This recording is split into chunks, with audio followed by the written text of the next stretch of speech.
Okay, do you know what started the fire? I don't.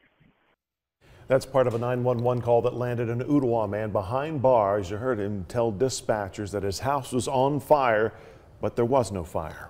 Now, Channel 3's Caitlin Chastain joins us live in the studio. She sat down with officials to see how often false reports are made and the impact they have on our community. Caitlin, what did you find out? Jeff Carney, Director of Operations at the 911 Center, tells me false 911 calls are more common than people think. Not only do they tie up important resources, but they can be dangerous to the public as well.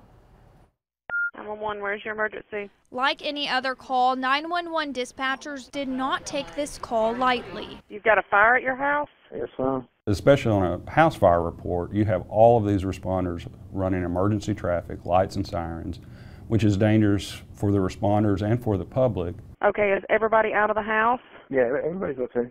Where is it? The back of the house that's on fire? Oh, yeah, it's a back. Multiple agencies rushed to respond, including more than a dozen first responders. But when they arrived, there was no fire. At the end of the day, there was no fire. There never had been a fire. There was a cat in the tree. First responders rushed to the scene, sirens blaring, for a cat in a tree.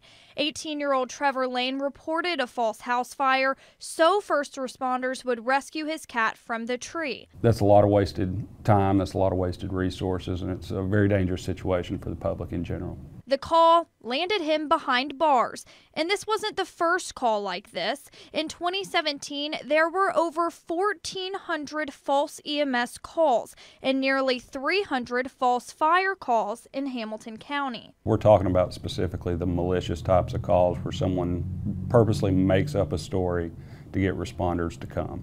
This means people who need immediate assistance may have to wait even longer to get it. All of this for no reason on a false report. It's very, very dangerous on multiple levels.